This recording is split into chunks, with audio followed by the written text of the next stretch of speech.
Chapter 26. Supreme Court. Unlike the American Constitution, the Indian Constitution has established an integrated judicial system with the Supreme Court at the top and the High Courts below it. Under a High Court and below the state level, there is a hierarchy of subordinate courts, that is, district courts and other lower courts. This single system of courts, adopted from the Government of India Act of 1935, enforces both central laws as well as the state laws. In USA, on the other hand, the federal laws are enforced by the federal judiciary and the state laws are enforced by the state judiciary. There is thus a double system of courts in USA, one for the center and the other for the states. To sum up, India, although a federal country like the USA, has a unified judiciary and one system of fundamental law and justice. The Supreme Court of India was inaugurated on 28 January 1950. It succeeded the Federal Court of India, established under the Government of India Act of 1935. However, the jurisdiction of the Supreme Court is greater than that of its predecessor. This is because the Supreme Court has replaced the British Privy Council as the highest court of appeal. Articles 124 to 147 in Part V of the Constitution deal with the organization, independence, jurisdiction, powers, procedures and so on of the Supreme Court. The Parliament is also authorized to regulate them. Composition and appointment. At present, the Supreme Court consists of 34 judges, 1 Chief Justice, and 33 other judges. In 2019, the Centre notified an increase in the number of Supreme Court judges from 31 to 34, including the Chief Justice of India. This followed the enactment of the Supreme Court Number of Judges Amendment Act, 2019. Originally, the strength of the Supreme Court was fixed at 8, 1 Chief Justice and 7 other judges. The Parliament has increased this number of other judges progressively to 10 in 1956, to 13 in 1960, to 17 in 1977, to 25 in 1986, to 30 in 2008, and to 33 in 2019. Appointment of judges. The judges of the Supreme Court are appointed by the President. The Chief Justice is appointed by the President after consultation with such judges of the Supreme Court and High Courts as he deems necessary. The other judges are appointed by President after consultation with the Chief Justice and such other judges of the Supreme Court and the High Courts as he deems necessary. The consultation with the Chief Justice is obligatory in the case of appointment of a judge other than Chief Justice. Controversy over consultation. The Supreme Court has given different interpretation of the word consultation in the above provision. In the first judge's case, 1982, the court held that consultation does not mean concurrence and it only implies exchange of views. But, in the second judge's case, 1993, the court reversed its earlier ruling and changed the meaning of the word consultation to concurrence. Hence, it ruled that the advice tendered by the Chief Justice of India is binding on the President in the matters of appointment of the judges of the Supreme Court. But, the Chief Justice would tender his advice on the matter after consulting two of his senior-most colleagues. Similarly, in the third judge's case, 1998, the court opined that the consultation process to be adopted by the Chief Justice of India requires consultation of plurality judges.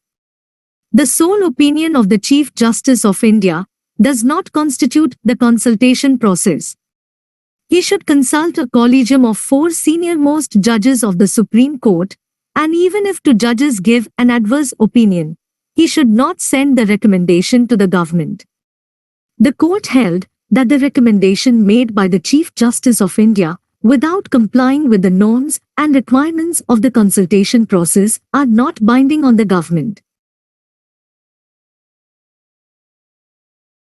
The 99th Constitutional Amendment Act of 2014 and the National Judicial Appointments Commission Act of 2014 have replaced the collegium system of appointing judges to the Supreme Court and High Courts with a new body called the National Judicial Appointments Commission, NJC. However, in 2015, the Supreme Court has declared both the 99th Constitutional Amendment as well as the NJC Act as unconstitutional and void. Consequently, the earlier collegium system became operative again. This verdict was delivered by the Supreme Court in the 4th Judge's Casia, 2015. The court opined that the new system, i.e., NJC, would affect the independence of the judiciary. Appointment of Chief Justice. From 1950 to 1973, the practice has been to appoint the senior-most judge of the Supreme Court as the Chief Justice of India. This established convention was violated in 1973 when A.N. Ray was appointed as the Chief Justice of India by superseding 3 senior judges. Again in 1977, M.U. Beg was appointed as the Chief Justice of India by superseding the then senior-most judge. This discretion of the government was curtailed by the Supreme Court in the second judge's case, 1993, in which the Supreme Court ruled that the senior-most judge of the Supreme Court should alone be appointed to the office of the Chief Justice of India. Qualifications, oath and salaries. Qualifications of judges. A person to be appointed as a judge of the Supreme Court should have the following qualifications. 1. He should be a citizen of India. 2a. He should have been a judge of a high court or high courts in succession for 5 years, or b. He should have been an advocate of a high court or high courts in succession for 10 years, or c. He should be a distinguished jurist in the opinion of the President. From the above, it is clear that the Constitution has not prescribed a minimum age for appointment as a judge of the Supreme Court. Oath or affirmation. A person appointed as a judge of the Supreme Court, before entering upon his office, has to make and subscribe an oath or affirmation before the President or some person appointed by him for this purpose. In his oath, a judge of the Supreme Court swears 1. To bear true faith and allegiance to the Constitution of India, 2. To uphold the sovereignty and integrity of India, 3. To duly and faithfully, and to the best of his ability, knowledge and judgment perform the duties of the office without fear or favor, affection or ill will, and 4. To uphold the Constitution and the laws. Salaries and allowances. The salaries, allowances, privileges, leave and pension of the judges of the Supreme Court are determined from time to time by the Parliament. They cannot be varied to their disadvantage after their appointment except during a financial emergency.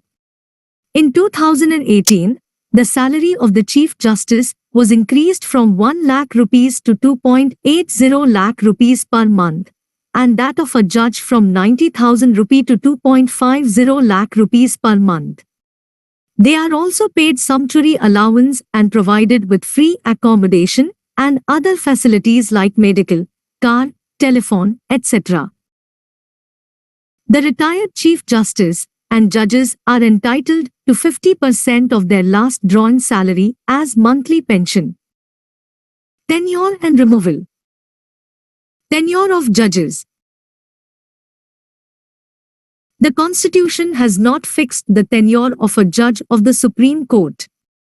However, it makes the following 3 provisions in this regard.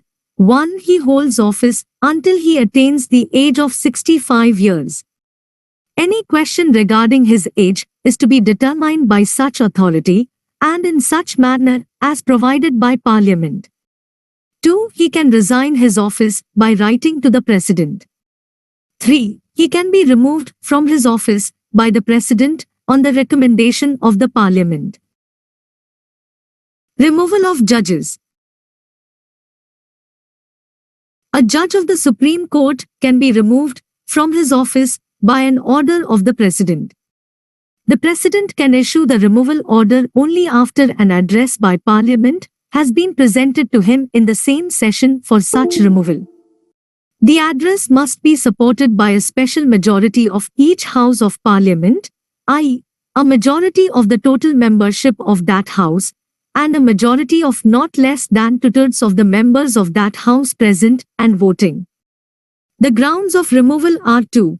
Proved misbehavior or incapacity.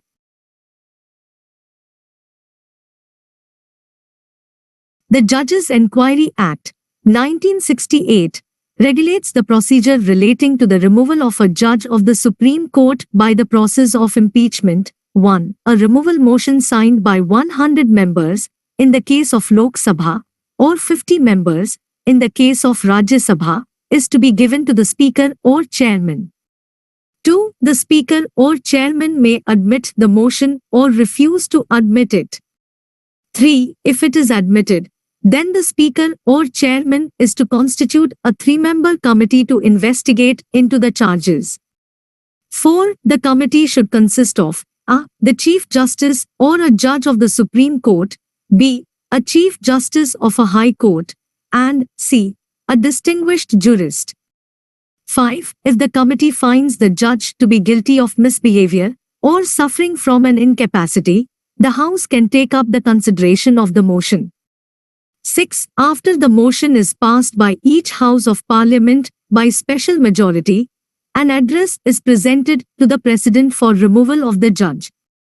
7.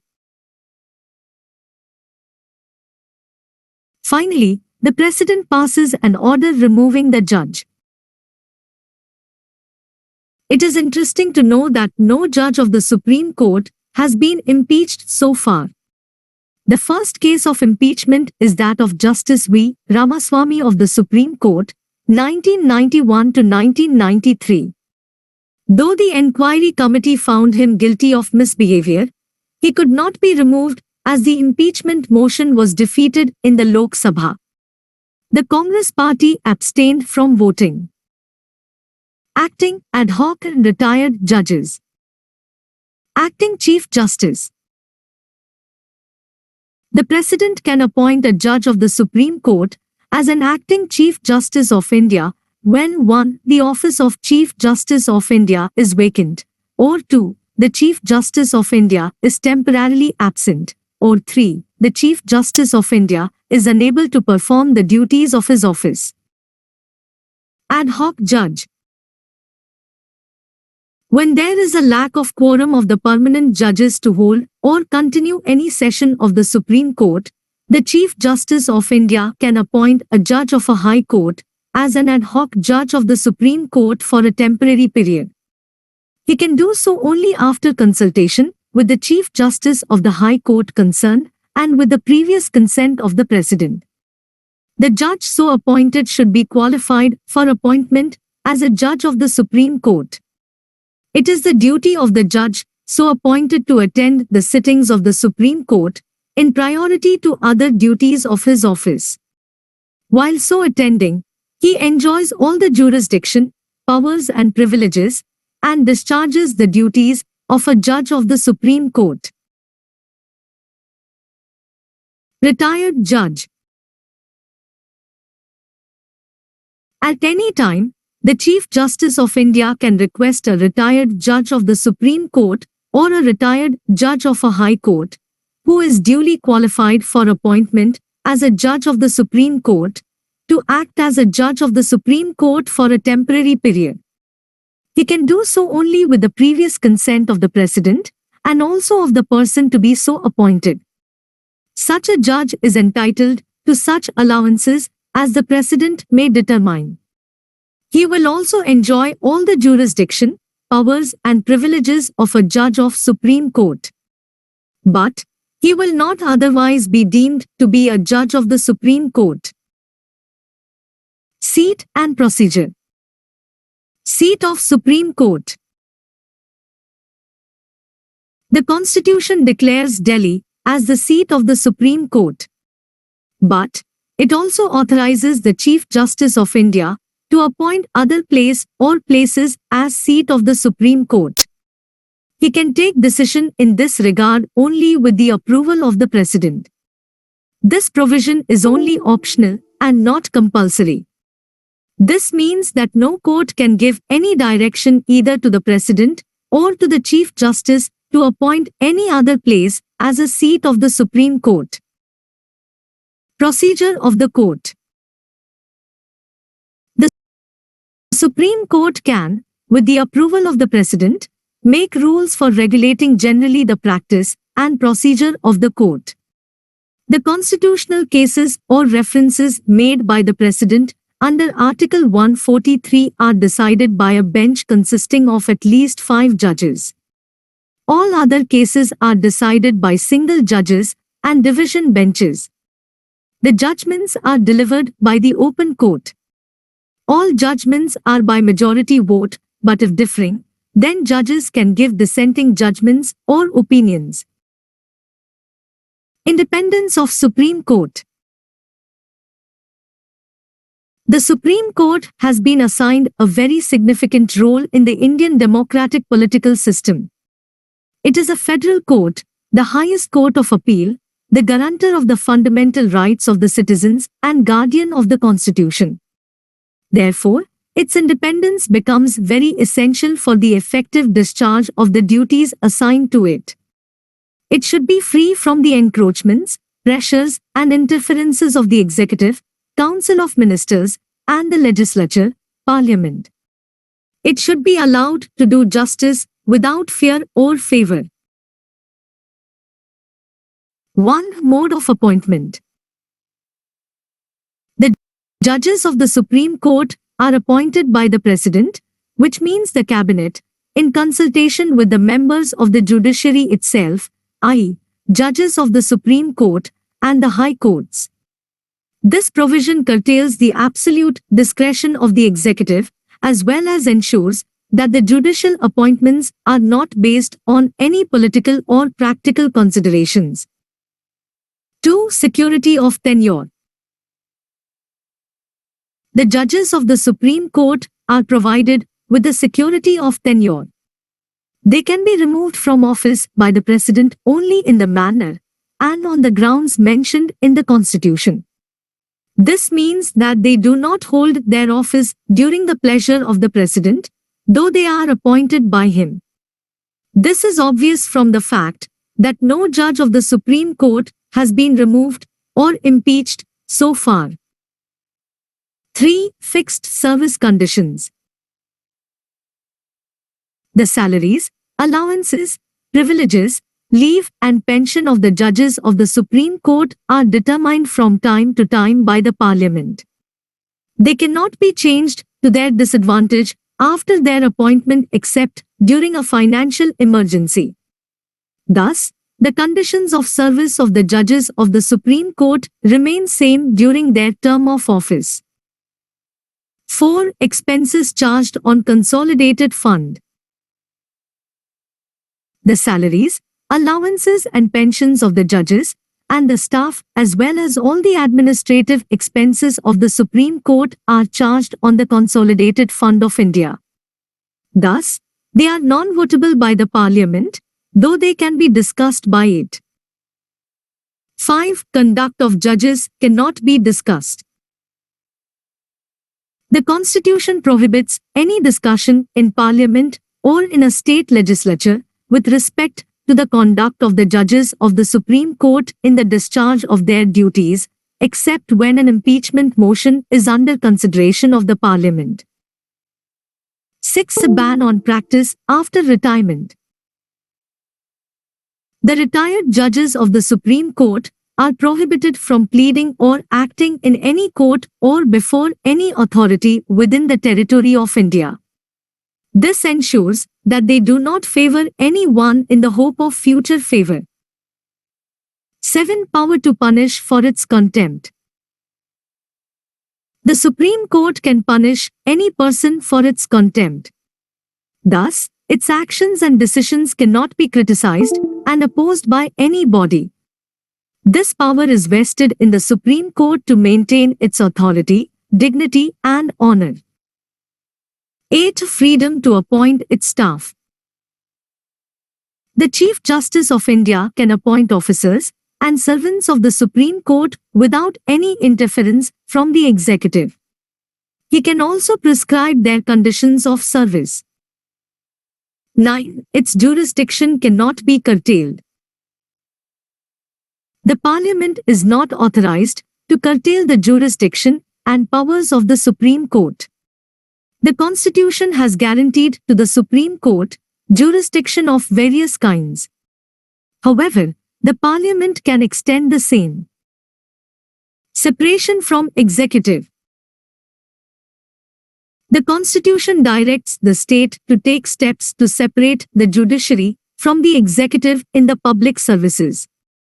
This means that the executive authorities should not possess the judicial powers.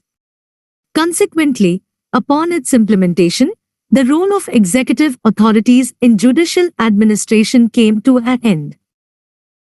Jurisdiction and powers of Supreme Court. The Constitution has conferred a very extensive jurisdiction and vast powers on the Supreme Court. It is not only a federal court like the American Supreme Court, but also a final court of appeal like the British House of Lords, the upper house of the British Parliament. It is also the final interpreter and guardian of the Constitution and guarantor of the fundamental rights of the citizens. Further, it has advisory and supervisory powers. Therefore, Alladi Krishnaswamy Iyer, a member of the drafting committee of the Constitution, rightly remarked, "The Supreme Court of India has more powers than any other Supreme Court in any part of the world." The jurisdiction and powers of the Supreme Court can be classified into the following: 1. Original jurisdiction. 2. Writ jurisdiction. 3. Appellate jurisdiction. 4. Advisory jurisdiction. 5. A court of record. 6. The power of judicial review. 7. Constitutional interpretation. 8. Other powers. 1. Original jurisdiction. As a federal court, the Supreme Court decides the disputes between different units of the Indian Federation. More elaborately, any dispute A. between the centre and one or more states, or B. between the centre and any state or states on one side and one or more other states on the other side, or C. between two or more states. In the above federal disputes, the Supreme Court has exclusive original jurisdiction. Exclusive means no other court can decide such disputes, and original means the power to hear such disputes in the first instance, not by way of appeal. With regard to the exclusive original jurisdiction of the Supreme Court, 2 points should be noted. 1. The dispute must involve a question, whether of law or fact, on which the existence or extent of a legal right depends. Thus, the questions of political nature are excluded from it. 2. Any suit brought before the Supreme Court by a private citizen against the centre or a state cannot be entertained under this. Further, this jurisdiction of the Supreme Court does not extend to the following: A. A dispute arising out of any pre-constitution treaty, agreement, covenant, engagement, sanad or other similar instrument. B. A dispute arising out of any treaty, agreement, etc., which specifically provides that the said jurisdiction does not extend to such a dispute. C. Interstate water disputes. D. Matters referred to the Finance Commission. E. Adjustment of certain expenses and pensions between the center and the states. F. Ordinary dispute of commercial nature between the center and the states. G. Recovery of damages by a state against the center. In 1961, the first suit, under the original jurisdiction of the Supreme Court, was brought by West Bengal against the center. The state government challenged the constitutional validity of the Coal-Bearing Areas Acquisition and Development Act 1957, passed by the Parliament. However, the Supreme Court dismissed the suit by upholding the validity of the Act. 2. Writ jurisdiction. The Constitution has constituted the Supreme Court as the guarantor and defender of the fundamental rights of the citizens. The Supreme Court is empowered to issue writs including habeas corpus, mandamus, prohibition, quo warranto and certiorari for the enforcement of the fundamental rights of an aggrieved citizen. In this regard, the Supreme Court has original jurisdiction in the sense that an aggrieved citizen can directly go to the Supreme Court, not necessarily by way of appeal. However, the writ jurisdiction of the Supreme Court is not exclusive. The High Courts are also empowered to issue writs for the enforcement of the fundamental rights. It means, when the fundamental rights of a citizen are violated, the aggrieved party has the option of moving either the High Court or the Supreme Court directly. Therefore, the original jurisdiction of the Supreme Court with regard to federal disputes is different from its original jurisdiction with regard to disputes relating to fundamental rights. In the first case, it is exclusive, and in the second case, it is concurrent with High Court's jurisdiction. Moreover, the parties involved in the first case are units of the Federation, Center and states, while the dispute in the second case is between a citizen and the government, central or state. There is also a difference between the writ jurisdiction of the Supreme Court and that of the High Court. The Supreme Court can issue writs only for the enforcement of the fundamental rights and not for other purposes. The High Court, on the other hand, can issue writs not only for the enforcement of the fundamental rights but also for other purposes. It means that the writ jurisdiction of the High Court is wider than that of the Supreme Court. But, the Parliament can confer on the Supreme Court the power to issue writs for other purposes also. 3. Appellate jurisdiction. As mentioned earlier, the Supreme Court has not only succeeded the Federal Court of India, but also replaced the British Privy Council as the highest court of appeal. The Supreme Court is primarily a court of appeal, and hears appeals against the judgments of the lower courts. It enjoys a wide appellate jurisdiction, which can be classified under 4 heads: A. Appeals in constitutional matters. B. Appeals in civil matters. C. Appeals in criminal matters. D. Appeals by special leave. A. Constitutional matters. In the constitutional cases, an appeal can be made to the Supreme Court against the judgment of a High Court if the High Court certifies that the case involves a substantial question of law that requires the interpretation of the Constitution. Based on the certificate, the party in the case can appeal to the Supreme Court on the ground that the question has been wrongly decided. B. Civil matters. In civil cases, an appeal lies to the Supreme Court from any judgment of a High Court if the High Court certifies 1. That the case involves a substantial question of law of general importance, and 2. That the question needs to be decided by the Supreme Court.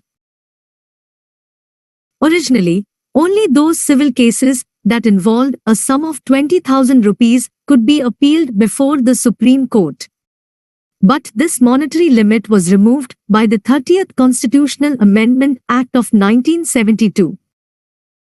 C. Criminal matters. The Supreme Court hears appeals against the judgment in a criminal proceeding of a High Court if the High Court 1. Has on appeal reversed an order of acquittal of an accused person and sentenced him to death, or 2. Has taken before itself any case from any subordinate court and convicted the accused person and sentenced him to death, or 3. Certifies that the case is a fit one for appeal to the Supreme Court. In the first two cases, an appeal lies to the Supreme Court as a matter of right, i.e., without any certificate of the High Court. But if the High Court has reversed the order of conviction and has ordered the acquittal of the accused, there is no right to appeal to the Supreme Court. In 1970, the Parliament had enlarged the criminal appellate jurisdiction of the Supreme Court. Accordingly, an appeal lies to the Supreme Court from the judgment of a High Court if the High Court 1. Has on appeal reversed an order of acquittal of an accused person and sentenced him to imprisonment for life or for 10 years, or 2. Has taken before itself any case from any subordinate court and convicted the accused person and sentenced him to imprisonment for life or for 10 years. Further, the appellate jurisdiction of the Supreme Court extends to all civil and criminal cases in which the Federal Court of India had jurisdiction to hear appeals from the High Court, but which are not covered under the civil and criminal appellate jurisdiction of the Supreme Court mentioned above. D. Appeal by special leave. The Supreme Court is authorized to grant in its discretion special leave to appeal from any judgment in any matter passed by any court or tribunal in the country, except military tribunal and court-martial. This provision contains the four aspects as under. 1. It is a discretionary power and hence cannot be claimed as a matter of right. 2. It can be granted in any judgment, whether final or interlocutory. 3. It may be related to any matter, constitutional, civil, criminal, income tax, labor, revenue, advocates, etc. 4. It can be granted against any court or tribunal and not necessarily against a high court, of course, except a military court. Thus, the scope of this provision is very wide, and it vests the Supreme Court with a plenary jurisdiction to hear appeals. On the exercise of this power, the Supreme Court itself held that being an exceptional and overriding power, it has to be exercised sparingly and with caution and only in special extraordinary situations. Beyond that, it is not possible to fetter the exercise of this power by any set formula or rule. 4. Advisory jurisdiction. The Constitution, Article 143, authorizes the President to seek the opinion of the Supreme Court in the two categories of matters: A. On any question of law or fact of public importance which has arisen or which is likely to arise. B. On any dispute arising out of any pre-constitution treaty, agreement, covenant, engagement, sanad or other similar instruments. In the first case, the Supreme Court may tender or may refuse to tender its opinion to the President. But, in the second case, the Supreme Court must tender its opinion to the President. In both the cases, the opinion expressed by the Supreme Court is only advisory and not a judicial pronouncement. Hence, it is not binding on the President. He may follow or may not follow the opinion. However, it facilitates the government to have an authoritative legal opinion on a matter to be decided by it. So far, 2019, the President has made 15 references to the Supreme Court under its advisory jurisdiction, also known as consultative jurisdiction. These are mentioned below in the chronological order. 1. Delhi Laws Act in 1951. 2. Kerala Education Bill in 1958. 3. Berugri Union in 1964. C. Customs Act in 1963. 5. Keshav Singh's case relating to the privileges of the legislature in 1964. 6. Presidential election in 1974. 7. Special Courts Bill in 1978. 8. Jammu and Kashmir Resettlement Act in 1982. 9. Kaveri Water Disputes Tribunal in 1992. 10. Rama Janmabhoomi case in 1993. 11. Consultation process to be adopted by the Chief Justice of India in 1998. 12. Legislative competence of the centre and states on the subject of natural gas and liquefied natural gas in 2001. 13. The constitutional validity of the Election Commission's decision on deferring the Gujarat Assembly elections in 2002. 14. Punjab Termination of Agreements Act in 2004. As a court of record, the Supreme Court has two powers. The judgments, proceedings and acts of the Supreme Court are recorded for perpetual memory and testimony. These records are admitted to be of evidentiary value and cannot be questioned when produced before any court. They are recognized as legal precedents and legal references. B. It has power to punish for contempt of court, either with simple imprisonment for a term up to 6 months or with fine up to 2,000 rupees or with both. In 1991, the Supreme Court has ruled that it has power to punish for contempt not only of itself, but also of high courts, subordinate courts, and tribunals functioning in the entire country.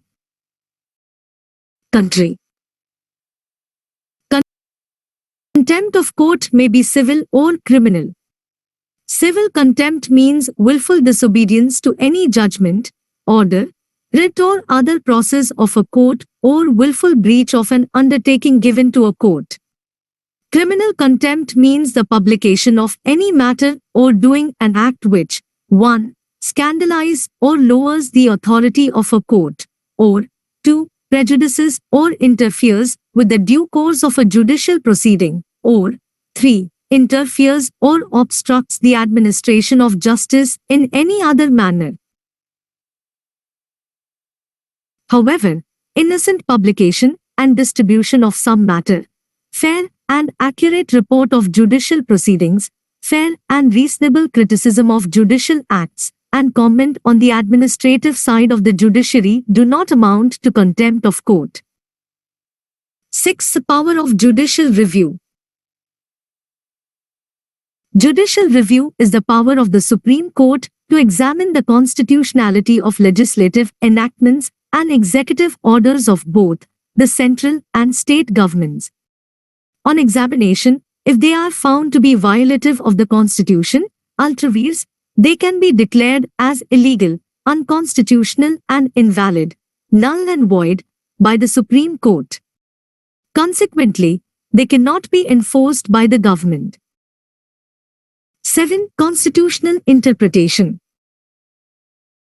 The Supreme Court is the ultimate interpreter of the Constitution. It can give final version to the spirit and content of the provisions of the Constitution and the verbiage used in the Constitution. While interpreting the Constitution, the Supreme Court is guided by a number of doctrines. In other words, the Supreme Court applies various doctrines in interpreting the Constitution. The important doctrines are mentioned below. 1. Doctrine of severability. 2. Doctrine of waiver. 3. Doctrine of eclipse. 4. Doctrine of territorial nexus. 5. Doctrine of pith and substance. 6. Doctrine of colorable legislation. 7. Doctrine of implied powers. 8. Doctrine of incidental and Ancillary Powers 9. Doctrine of Precedent 10. Doctrine of Occupied Field 11. Doctrine of Prospective Overruling 12. Doctrine of Harmonious Construction 13. Doctrine of Liberal Interpretation. 8. Other Powers.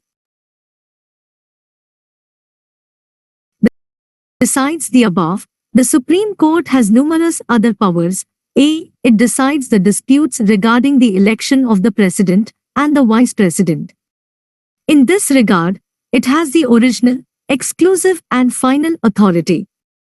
B. It inquires into the conduct and behavior of the chairman and members of the Union Public Service Commission on a reference made by the President. If it finds them guilty of misbehavior, it can recommend to the President for their removal. The advice tendered by the Supreme Court in this regard is binding on the President. C. It has power to review its own judgment or order. Thus, it is not bound by its previous decision and can depart from it in the interest of justice or community welfare. In brief, the Supreme Court is a self-correcting agency. For example, in the Keswananda Bharti case, 1973, the Supreme Court departed from its previous judgment in the Golak Nath case, 1967. D. It is authorized to withdraw the cases pending before the high courts and dispose them by itself. It can also transfer a case or appeal pending before one high court to another high court. E. Its law is binding on all courts in India. Its decree or order is enforceable throughout the country. All authorities, civil and judicial, in the country should act in aid of the Supreme Court. F. It has power of judicial superintendence and control over all the courts and tribunals functioning in the entire territory of the country. The Supreme Court's jurisdiction and powers with respect to matters in the Union list can be enlarged by the Parliament. Further, its jurisdiction and powers with respect to other matters can be enlarged by a special agreement of the Centre and the States. Supreme Court Advocates. 3 categories of advocates are entitled to practice law before the Supreme Court. They are: 1. Senior advocates. These are advocates who are designated as senior advocates by the Supreme Court of India or by any high court. The court can designate any advocate, with his consent, as senior advocate if in its opinion by virtue of his ability, standing at the bar or special knowledge or experience in law the said advocate is deserving of such distinction. A senior advocate is not entitled to appear without an advocate on record in the Supreme Court or without a junior in any other court or tribunal in India. He is also not entitled to accept instructions, to draw pleadings or affidavits, advise on evidence or do any drafting work of an analogous kind in any court or tribunal in India, or undertake conveyancing work of any kind whatsoever. But this prohibition shall not extend to settling any such matter as aforesaid in consultation with a junior. 2. Advocates on record. Only these advocates are entitled to file any matter or document before the Supreme Court. They can also file an appearance or act for a party in the Supreme Court. 3. Other advocates. These are advocates whose names are entered on the roll of any state bar council maintained under the Advocates Act, 1961, and they can appear and argue any matter on behalf of a party in the Supreme Court, but they are not entitled to file any document or matter before the court. Table 26.1 Comparing Indian and American Supreme Courts. Indian Supreme Court. 1. Its original jurisdiction is confined to federal cases. 2. Its appellate jurisdiction covers constitutional, civil, and criminal cases. 3. It has a very wide discretion to grant special leave to appeal in any matter against the judgment of any court or tribunal, except military. 4. It has advisory jurisdiction. 5. Its scope of judicial review is limited. 6. It defends rights of the citizen according to the procedure established by law. 7. Its jurisdiction and powers can be enlarged by Parliament. 8. It has power of judicial superintendence and control over state high courts due to integrated judicial system. American Supreme Court. 1. Its original jurisdiction covers not only federal cases but also cases relating to naval forces, maritime activities, ambassadors, etc. 2. Its appellate jurisdiction is confined to constitutional cases only. 3. It has no such plenary power. 4. It has no advisory jurisdiction. 5. Its scope of judicial review is very wide. 6. It defends rights of the citizen according to the due process of law. 7. Its jurisdiction and powers are limited to that conferred by the Constitution. 8. It has no such power due to double or separated judicial system. Table 26.2 Articles related to Supreme Court at a glance. Article No. Subject Matter 124. Establishment and Constitution of Supreme Court. 124A. National Judicial Appointments Commission. 124B. Functions of Commission. 124C. Power of Parliament to make law. 125. Salaries, etc., of judges. 126. Appointment of Acting Chief Justice. 127. Appointment of ad hoc judges. 128. Attendance of retired judges at sittings of the Supreme Court. 129. Supreme Court to be a court of record. 130. Seat of Supreme Court. 131. Original jurisdiction of the Supreme Court. 131A. Exclusive jurisdiction of the Supreme Court in regard to questions as to constitutional validity of central laws, repealed. 132. Appellate jurisdiction of Supreme Court in appeals from high courts in certain cases. 133. Appellate jurisdiction of Supreme Court in appeals from high courts in regard to civil matters. 134. Appellate jurisdiction of Supreme Court in regard to criminal matters. 134A. Certificate for appeal to the Supreme Court. 135. Jurisdiction and powers of the Federal Court under existing law to be exercisable by the Supreme Court. 136. Special leave to appeal by the Supreme Court. 137. Review of judgments or orders by the Supreme Court. 138. Enlargement of the jurisdiction of the Supreme Court. 139. Conferment on the Supreme Court of powers to issue certain writs. 139A. Transfer of certain cases. 140.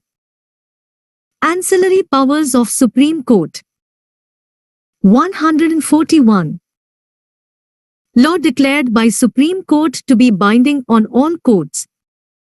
142. Enforcement of decrees and orders of Supreme Court and orders as to discovery, etc. 143. Power of President to consult Supreme Court. 144. Civil and judicial authorities to act in aid of the Supreme Court. 144A. Special provisions as to disposal of questions relating to constitutional validity of laws repealed. 145. Rules of court, etc. 146. Officers and servants and the expenses of the Supreme Court. 147. Interpretation.